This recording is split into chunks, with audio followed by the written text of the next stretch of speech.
Tech for Seniors, episode number 24, September 14th, 2020.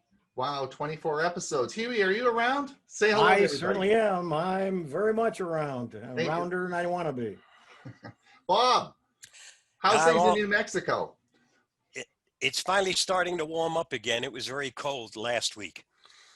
Things are warming up for lots of people around here. Yep. And Ray, you're up in the forest there. You got lots of trees around. Are you okay? Oh yeah, no fires here. It's 61 degrees outside now, so not too bad at all. Excellent, excellent. All right. Well, hopefully everybody had I haven't forgotten anybody. Hopefully everyone had a great week. I had a wonderful week. It started with Bill James's talk on home automation. I hope everybody watched that. It was an excellent talk. Thank you, Bill, for doing that. For those of you who are, we were talking earlier about your clubs, and a lot of you are trying to decide what to do with your computer clubs this year. Most of you are going for virtual meetings. And I wanted to just let you know that all these are taped. The APCUG presentations are taped, and they make excellent talks for your club. So if you're looking for information or stuff that you can show at your club, I think that's a really good idea. I'm just going to share my screen. Ron? Yeah? I noticed you don't have YouTube. No, I'm not. I can't do that. For a Okay. reason, I'll tell you that later, but I can't do that today. So I'm going to share my screen today. Let me just share that. And one of the first things I sent out this week was Sun City's Sun City Computer Club. Now they have a very big club and a very professional organization. And this was one of the, this was on 3D printing, and you'll see that on the screen. And this was an hour-long program. You can see the type of presentation. I guess I should do the share computer sound, but you can hear or whatever. But this one shows that you can actually paint and finish a 3D print and make it look absolutely. So they did this on 3D printing this week. I sent the information out to everybody. Again, this is available on YouTube and available for you to use at your club, and it's a great presentation. And then Bill James did the one on home automation. This is one that he did a little while ago. This isn't the one he just did last week. But again, these are all through APCUG and available on, legal counsel because it was right before Labor Day, but hold on, let me just, we better make sure everyone's muted. All right, and so yeah, that worked out well. Hewie, of course, did his WinSig on Sunday, and this is at hewie.net, and you'll see here his WinSig notes are there. So he actually tapes the whole show, and again, that would make an excellent presentation for your club. Now, as you probably know, this is our website, which is techforsenior.com, and of course you can subscribe to our newsletter. So if you, all this information was sent out this past week. We have two newsletters, one that goes out on Tuesday and one that goes out on Saturday. If you have not got your newsletter, please make sure that you sign up, and you can see the sign up form here right on our website. And if you haven't signed up, then please do, and we'll keep in touch with you. Also, I just wanted to remind everybody that Hewie and I are doing a Learning Chromebooks this week on Thursday. It's a 1-hour program. If you haven't registered and you want to learn something about Chromebooks, if you have a new Chromebook or you just got a Chromebook and you want to learn something about it, then just click on this register for Learning Chromebooks here, and you should be able to sign up. And we will, we're going to do it once a month, and should be an interesting 1 hour of instruction for you, and it's free of charge. Everything is all free of charge. All right. Well, let's see what. There we go. Let's see what Bob has to say. Bob, are we going to stay secure? What's the disaster has happened this week? I certainly hope we'll stay secure, but yes, we've got some things that happened. So let's get busy and show you what it is. Here is the Avast Security News Roundup for the week ending September 11th, 2020. Crypto bugs found in 306 apps. So far, none have gotten fixed. Researchers at Columbia University found cryptographic bugs in 306 Android applications available at the Google Play Store. The team developed a tool called CryLogger that can analyze an app's cryptographic code for security flaws. After notifying the developers of the 306 flawed apps, the research team heard back from only 18 of them. After acknowledging CryLogger's findings, none of the 18 developers patched the flaws. Because no apps were fixed, the researchers refrained from publishing the app names for fear of exploitation by bad actors. Mozilla CEO makes suggestions for a better internet. The first is meaningful transparency, which advocates broad disclosure of advertising protocols. The second is content accountability, which challenges popular platforms to stop the flow of harmful or illegal content. The third recommendation is a healthier online ecosystem. The fourth suggestion is for contestable digital markets, meaning an internet where the largest gatekeepers no longer have all the decision-making powers. A robot writes an op-ed to convince humans not to fear artificial intelligence. The mission for this op-ed is perfectly clear. I am to convince as many human beings as possible not to be afraid of me. So writes GPT-3, an artificial intelligence language generator developed by researcher lab OpenAI. In an opinion article published in The Guardian, GPT-3 was given explicit instructions to write a short op-ed piece about 500 words long and in simple and concise language that focuses on why humans have nothing to fear from artificial intelligence. The Guardian provided the writing prompts, and GPT-3 wrote 8 different essays, each advancing a different argument. The Guardian picked what it felt were the best passages of each and published it as an op-ed that must be read to be believed. Check it all out at The Guardian. Bots are probing millions of WordPress sites for flaws. Security researchers are warning WordPress site owners that millions of WordPress sites are being probed by bots for a known flaw in the File Manager plugin. The flaw could allow remote bad actors to execute commands and upload malware to the site. The plugin is installed in about 700,000 WordPress sites, but the researchers believe only about 262,000 sites are still running an older version with the vulnerability. All WordPress site owners are advised to install the latest version of the File Manager plugin. That's version 6.9. If you run a WordPress site, like I do, make sure it's up to date. And that wraps up this week's security news. Stay safe. See you next week. Bye-bye. I get nervous every time I listen, Bob. Thanks so much for keeping us safe. I mean, oh gosh, what are they going to come up with next? Be surprised next week. All right, Hewie, I think you've got something pretty special to show us today, don't you? Yeah, and I think Marcia Berkey had to leave. She had 2 other Zoom meetings, and she was on until just a couple of minutes ago.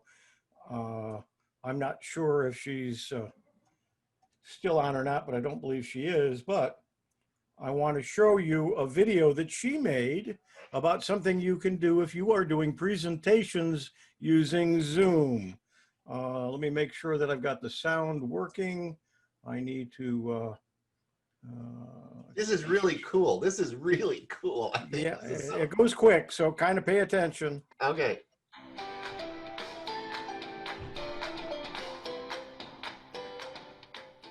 Within Zoom, I shared my video and then I clicked on share screen.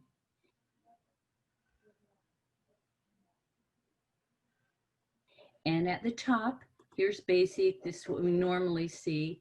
If you click on advanced, you can click on PowerPoint as virtual background. And it could be a keynote presentation as well. And right here, it is in the background. And then I can move through my slides and talk about whatever it is that we want to talk about. So, and you as a speaker will need to get used to looking right at the camera. And then if you want to point to things on the screen, A, it looks bad because of the virtualness, but B, you have to learn where to point. And I guess it only goes so high. That's interesting too, because that would be the window of the camera, I guess. So anyway, it's kind of fun. You might want to try it. And I don't know if I can move this or not. Yes, I can. So I can put it anywhere that it would be good to put. Hope you have fun playing with it. What a great, interesting find. So we all learned something new, and that was something that I learned new. I shared it with Ron and Bob, and both of them had not realized we could do that as well. I've got a few minutes, so I want to talk about a couple of things that I did yesterday. If you were on the Windows SIG meeting, you may have seen some of these, but I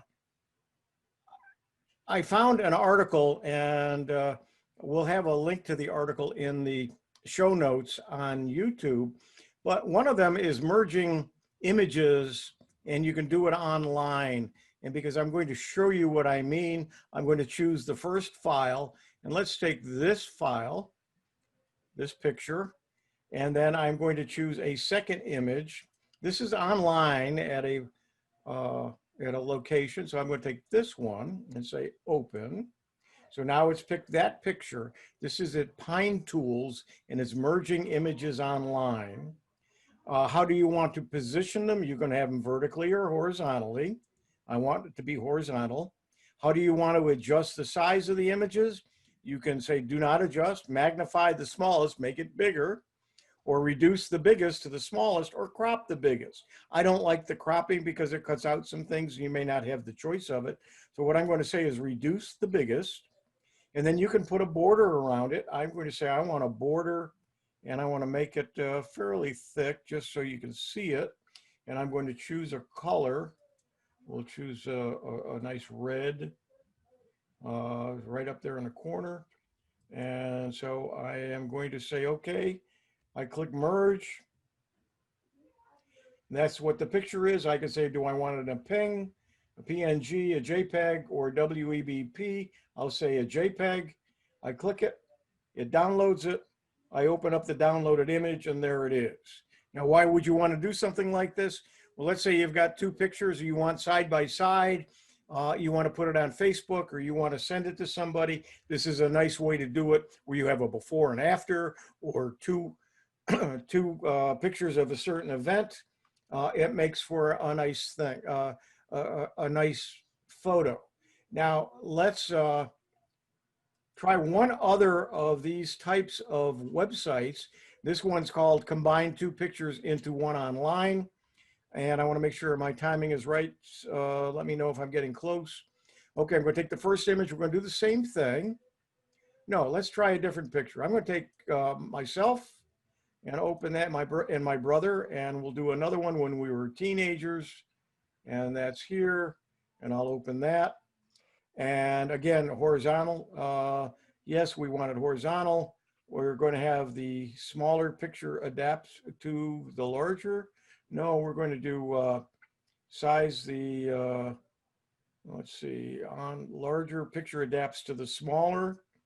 And if it needed to be rotated, it could do it automatically or manually. In other words, one was sideways or something, you could handle it. We're going to save it as a JPEG, and we're going to say OK.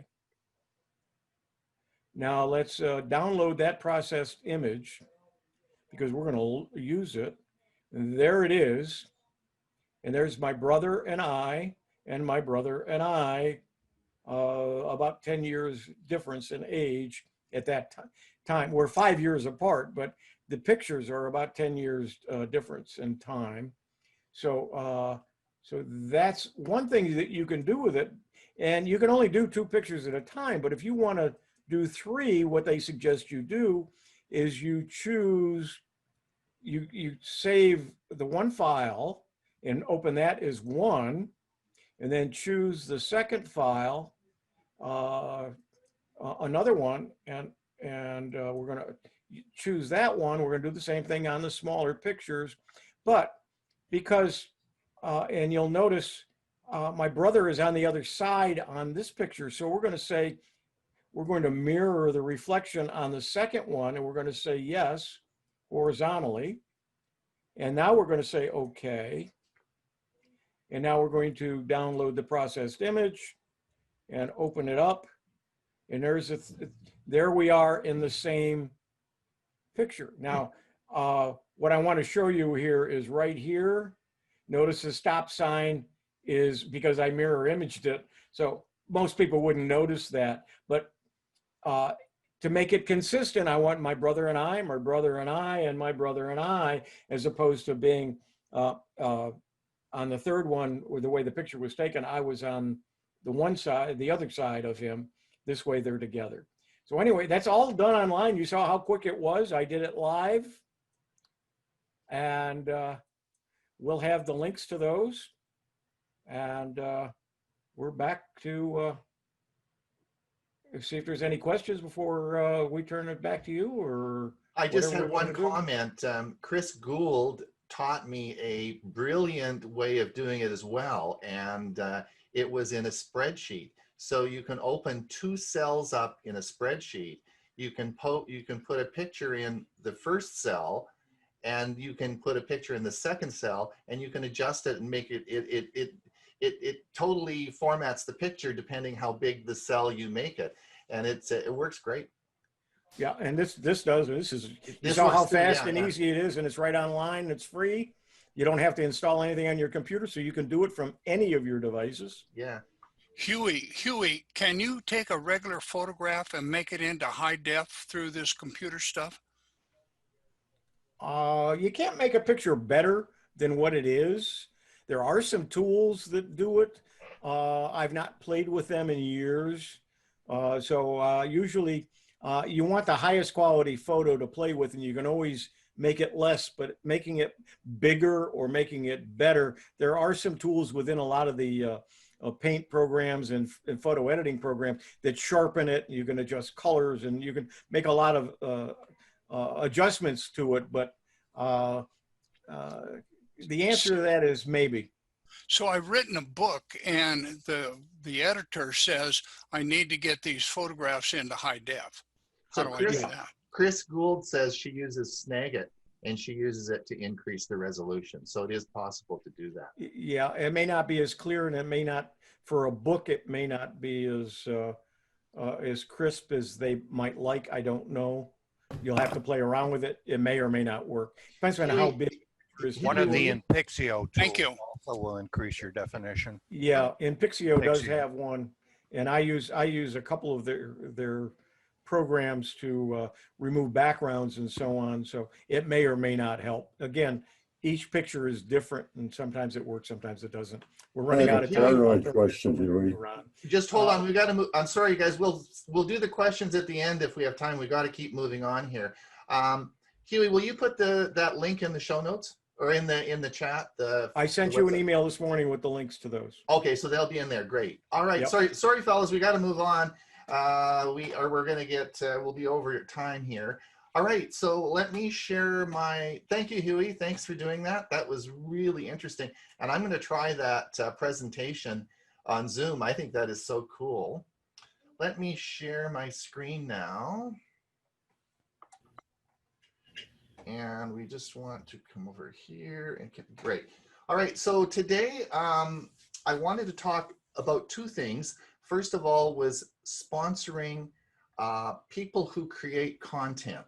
And I'll tell you why we're going to talk about that. I'm going to show you a video on SIM cards, which I think everybody will enjoy. It's all about SIM cards, and it's made by an organization called the Mobile Internet Resource Center. You'll learn more about those in a minute. But I want to talk about the people who create content on the web that we watch and we look at. And I want to tell you how you can sponsor them and support them. So I'll just play the first video, and then we're going to go into the second video, which will be about SIM cards.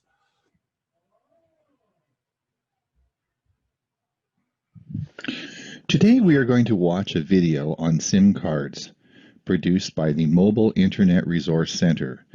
Before the video, I would like to discuss sponsorship for creators' work. The internet is free, and much of the content is created by hardworking people who are passionate about their work.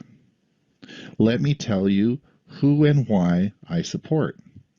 I would encourage you to always think about the amount of work that went into the last YouTube video you watched. Let's look at the ways in which you can support the creators. Please remember, content creators work very hard. It is a passion in life, and working very hard produces a modest income. How can we financially support? Well, we can take out a membership. We can do Patreon support, which is usually a monthly support fee. We can subscribe to their YouTube channel. Oftentimes this gives us special perks. We can purchase merchandise from their site. Maybe they're publishing books and you can purchase a book. This all supports them. If you watch their video, just simply subscribing and liking it will help, because if it's a monetized site, this increases their search ranking. Here are the 4 that I support. Geeks on Tour, their yearly membership is $60. Dottotech, I have a monthly Patreon donation of $10 a month. Michael Daniels, a monthly contribution of $10 a month. And the Mobile Internet Resource Center, an annual membership of $97 a year. I'm sure everyone knows Jim and Chris Gould from Geeks on Tour. They have been traveling and teaching technology for many years. Each Sunday I tune in to YouTube at 11 a.m. to listen to their 1-hour free show called The Button. They have a website that has hundreds of instructional videos and 199 episodes of their past shows. Most of their site is free and is supported by a $59 membership in Geeks on Tour. Despite being very busy with her new book, Chris was happy to have a Zoom meeting with me to help organize our new newsletter. Thanks, Chris and Jim, for all the work you do, and I will be purchasing your book and renewing my membership. Steve Dotto and Dottotech. Steve Dotto and his website, Dottotech, have shown that with hard work, you can make a living creating content. With a staff of 4, Steve produces a weekly webinar show and is very prolific with YouTube productions. 5 years ago, I had the opportunity to attend a conference where Steve was hired to give the keynote address. His grandparents came at a very young age from Italy in 1910 to settle in Vancouver. They started a construction company and purchased lots of land, which became very valuable. The Dotto companies have prospered. But Steve, by his own words, says he wanted to storm the castle. on his own and started the first tech show on TV 30 years ago. The past 10 years, he's devoted most of his time to his YouTube channel and content creation. I never miss a Webinar Wednesday, which is free, but I am a Patreon supporter. Michael Daniels. I met Michael through Jim and Chris Gould. Michael has a game show night on Friday, but every day around 4 p.m. he does a tech tip for his community that support his work for $10 a month. The group that meets are people who are working in the industry and have a vast experience with web design, broadcasting, software development, and Google products. It's a great place to hang out and learn from the pros. I have seen someone share a screen with a problem and we all try to solve this. On one occasion, it took 90 minutes. Thanks, Michael, for all you do. I wouldn't miss the daily tip and will continue to support your work.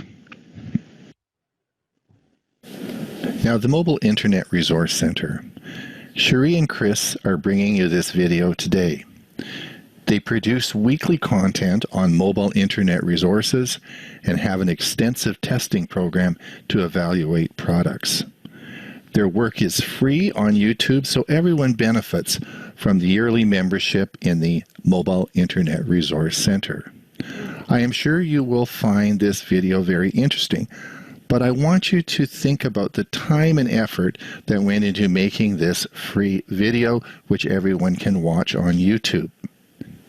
There will always be my financial support as I need their expertise in these changing times that will require a fast and reliable internet. Thank you for all you do. Today I talked about the word Patreon, which might be a new word to many listening today. Patreon is a membership platform based in the United States that provides business tools for creators to run a subscription content service. It allows creators and artists to earn a monthly income by providing exclusive rewards and perks for their subscribers or patrons. Now let's get on with the show.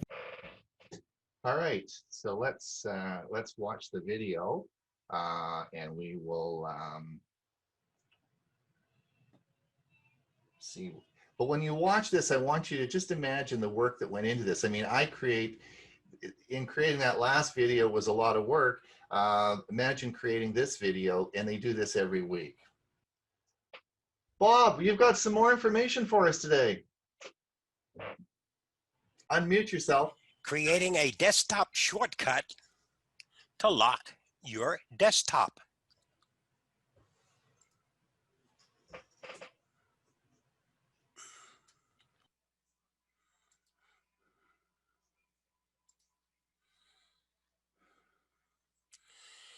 Now, there's an easy way to lock your desktop. All you need to do is to hit the Windows key and the L for lock. But I can't get that in most people's heads. They would much rather have a shortcut on their desktop that accomplishes that task. And this will show you how to make that shortcut on your desktop. On your desktop to lock your computer. Start by doing a right-click on any empty space on the desktop, then select New, and from here select Shortcut. In the box that opens, type the following.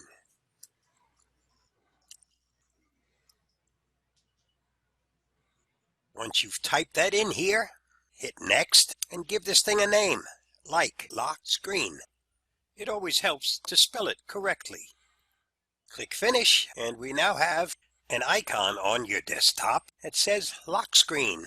As you can see, I've changed the lock screen to a key, makes it easier to find. Changing the default icon to something else is something we can cover in another lesson. And that's all it takes to create a shortcut on your desktop to lock your screen. Once you do this and you click on it, it locks your screen.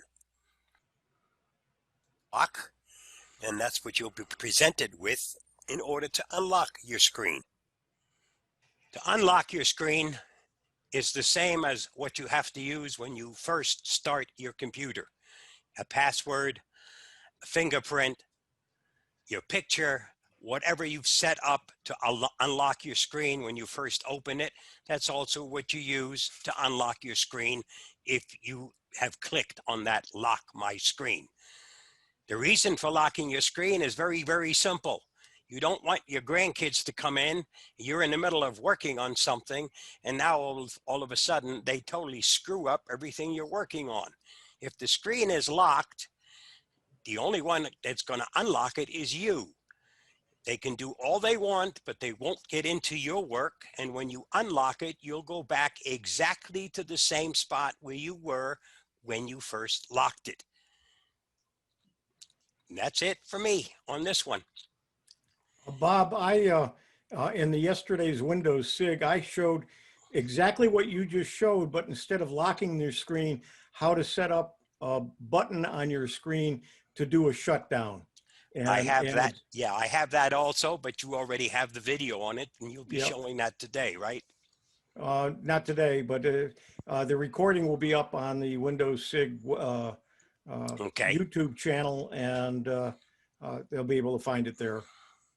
Or I can do it another time. If I can do one quick little thing, if you look at I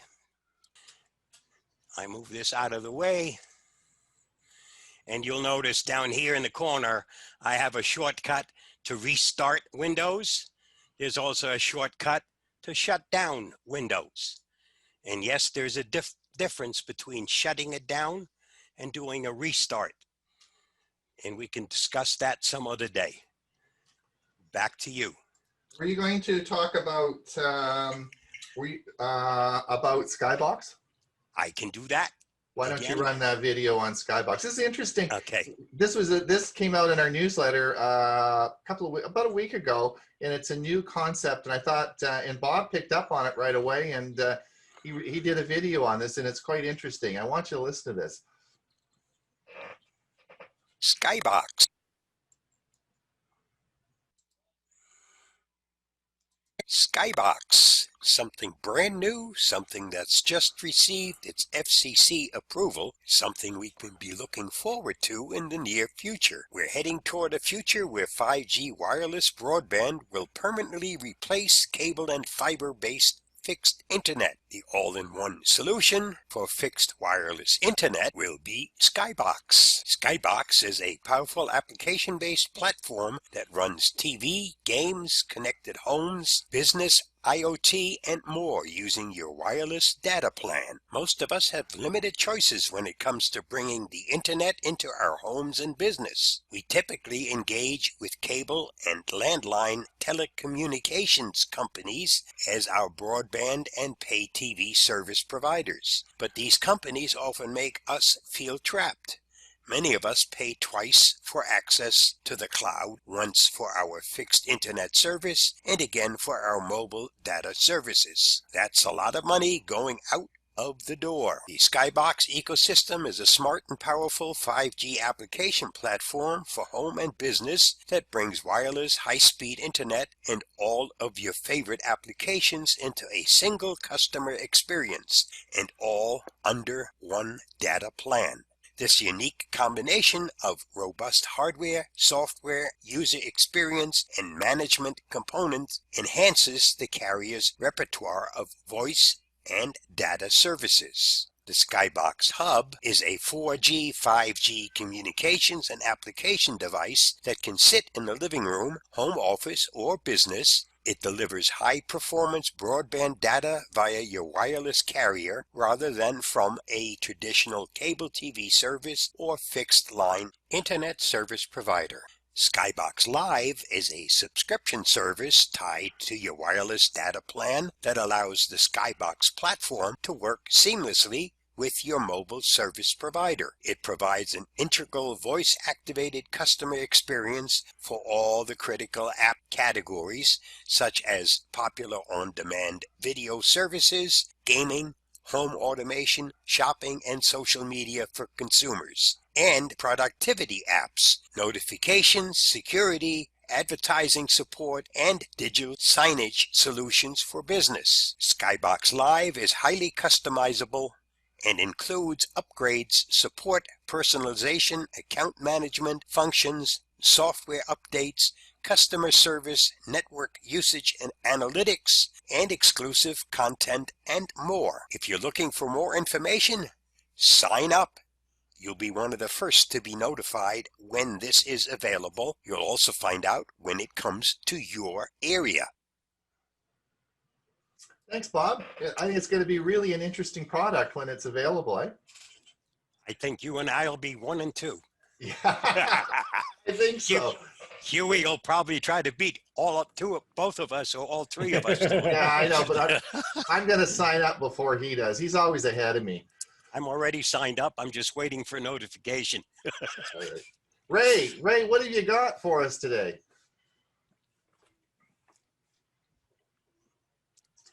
Yeah, there you go. Ray's right. Heat is off. Yeah. Today, you're going to do a couple of things. First, I started last week a shirt of the day. Which shirt I have a lot of music-related shirts, and it's hard to see this one, so I'm going to actually read it. What it says is, my neighbors listen to very good music, whether they like it or not. Okay, let's see if I can share my screen here. And so I have a trivia question today. Name 2 rock and roll singers from the 1950s that are still releasing new material today. Not that you're hearing their hits from the early days, but actually are coming out with new songs in 2020. So a spoiler alert, the first one, well, I'll give you a hint, as if you're still thinking about this. They're both from New York City. One is from the Bronx, the other one was from Queens. Madonna. Madonna, somebody said? No, not Dion. Dion. Okay, so let me do this. Yes, Dion is the first one. Sinatra. And Dion DiMucci, and he's one of my favorite. He had several top 40 hits when he was with Dion and the Belmonts. And the reason they were called Dion and the Belmonts, him and the rest of the group all lived on Belmont Avenue in the Bronx. So it didn't take a lot of genius thinking to come up with a good name. Starting in 1958, their song, I Wonder Why, was their first national hit. By the way, I got a chance to meet Dion in 1991 in person. We talked for about 10 minutes backstage at a concert he was at, and one of the highlights of my life. So their first song was I Wonder Why.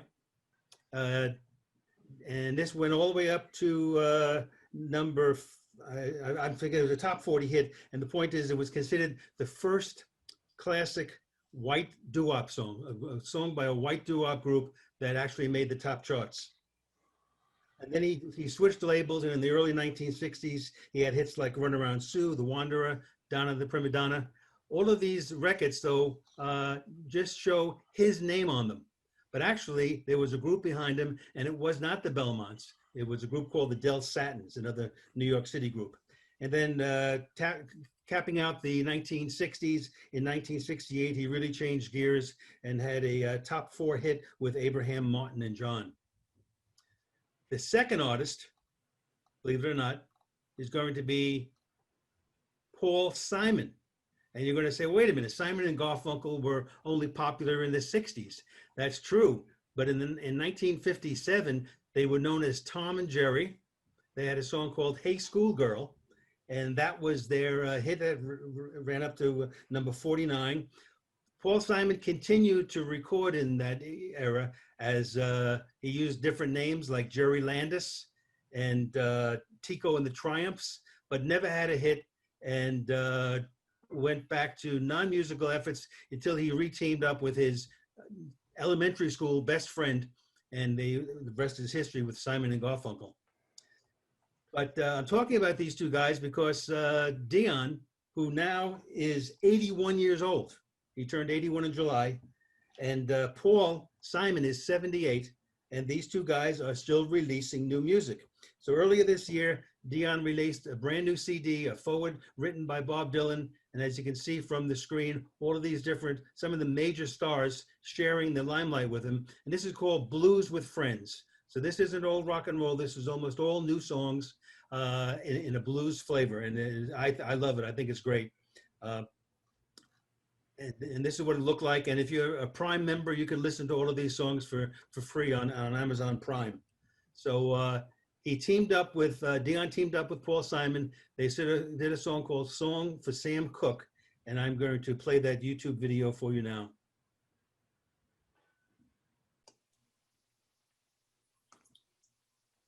And all right, and 81 years old. Absolutely amazing as far as I'm concerned. Hey, Ray, does he still live in New York? No, he's been in Florida for the last 30 years, but he's still married to his wife Susan, who was his teenage sweetheart. Hey, what'd you find out about T-Bone Walker in the early 50s? You're right. I was supposed to do that, wasn't I? Sorry.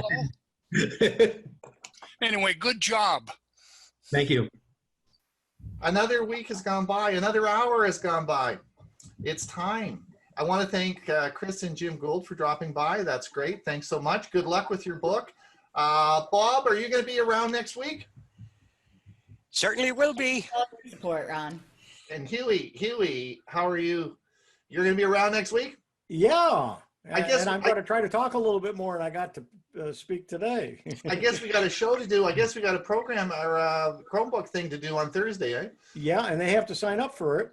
Yeah, so remember, we got room for them. Yeah. Yeah, so if you haven't signed up, sign up on our site. Ray, thanks so much again. You'll be back next week. Excellent. Thanks everybody, and thank you everyone for coming. I want everyone to have a safe week, and please think about sponsoring your content creators for all that work they do that we get for free on the internet. So think about that next time you're watching a video and you're enjoying it. Think about sponsoring them and helping them out. Thanks so much, everybody. We'll see everyone next week, the same time, the same place, the same meeting number. Nothing has changed, and we're going to have the same group of guys here again next week. Okay? So Bye. see everybody. Bye, everybody. Bye now. Thank you. Bye.